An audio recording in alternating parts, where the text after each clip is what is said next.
यहेजकेल भविष्यवक्ता की पुस्तक अध्याय 41। यहेजकेल भविष्यवक्ता की पुस्तक अध्याय 41।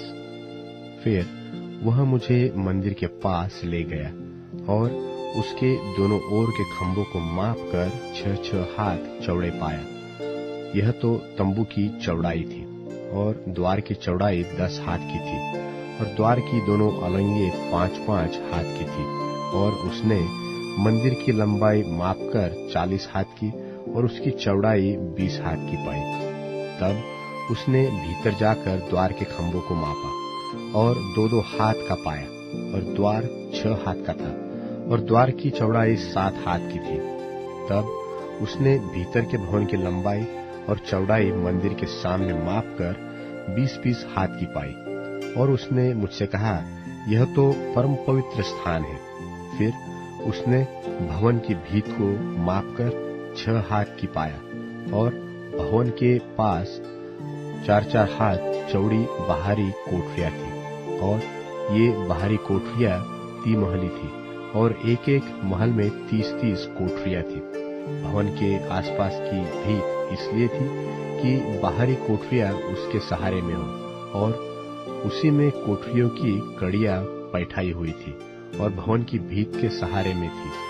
और भवन के आसपास जो कोठरियां बाहर थी उनमें से जो ऊपर थी वे अधिक चौड़ी थी, अर्थात भवन के आसपास जो कुछ बना था वह जैसे जैसे ऊपर की ओर चढ़ता गया वैसे वैसे चौड़ा होता गया। इस रीति इस घर की चौड़ाई ऊपर की ओर बढ़ी हुई थी और लोग निचले महल के बीच से ऊपरीले महल को चढ़ सकते थे।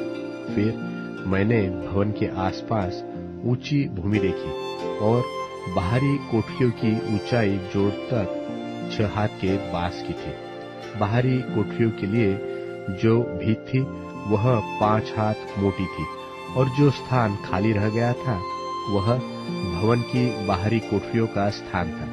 बाहरी कोठरियों के बीच बीच भवन के आसपास 20 हाथ का अंतर था और बाहरी कोठरियों के द्वार उस स्थान की ओर थे जो खाली था, अर्थात एक द्वार उत्तर की ओर और दूसरा दक्षिण की ओर था। और जो स्थान रह गया उसकी चौड़ाई चारों ओर 5-5 हाथ की थी। फिर जो भवन मंदिर के पश्चिमी आंगन के सामने था वह 70 हाथ चौड़ा और भवन के आसपास की भीत 5 हाथ मोटी थी और उसकी लंबाई 90 हाथ की थी। तब उसने भवन की लंबाई मापकर 100 हाथ की पाई और भीतों समेत आंगन की भी लंबाई मापकर 100 हाथ की पाई। और भवन का पूर्वी सामना और उसका आंगन 100 हाथ चौड़ा था।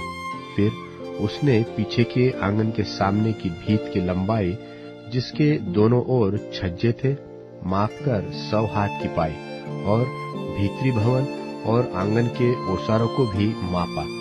तब उसने डेवड़ियों और झिलमिलीदार खिड़कियों और आसपास के तीनों महलों के छज्जों को मापा जो डेवड़ी के सामने थे और चारों ओर उनकी तख्ताबंदी हुई थी और भूमि से खिड़कियों तक और खिड़कियों से आसपास सब कहीं तख्ताबंदी हुई थी। फिर उसने द्वार के ऊपर का स्थान भीतरी भवन तक और उसके बाहर भी और आसपास की सारी भीत के भीतर और बाहर भी मापा। और उसने करूब और खजूर के पेड़ ऐसे खुदे हुए थे कि 2-2 करूबों के बीच एक-एक खजूर का पेड़ था और करूबों के 2-2 मुख थे। इस प्रकार से एक-एक खजूर की एक ओर मनुष्य का मुख बनाया हुआ था और दूसरी ओर जवान सिंह का मुख बनाया हुआ था। इसी रीति से सारे भवन के चारों ओर बना था।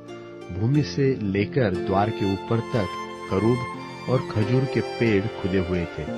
मंदिर की भीत इसी भांति बनी हुई थी। भवन के द्वारों के खंभे चौपहल थे और पवित्र स्थान के सामने का रूप मंदिर का सा था। वेदी काठ की बनी हुई थी और उसकी ऊंचाई 3 हाथ और लंबाई 2 हाथ की थी और उसके कोने और उसका सारा पाट और अलंगे भी काठ की थी। और उसने मुझसे कहा, यह तो यहोवा के सन्मुख की मेज है और मंदिर और पवित्र स्थान के दोनों के दो दो किवाड़ थे, और हर एक किवाड़ में दो दो मुड़ने वाले पल्ले थे। हर एक किवाड़ के लिए दो दो पल्ले। और जैसे मंदिर की भीतों में करूब और खजूर के पेड़ खुदे हुए थे, वैसे ही उसके किवाड़ में भी थे। और ओसारे की बाहरी ओर लकड़ी की मोटी मोटी धरने थी, और ओसारे के दोनों ओर झिलमिलीदार खिड़कियां थी, और खजूर के पेड़ खुदे हुए थे। और भवन की बाहरी कोठरियां और मोटी मोटी धरने भी थी।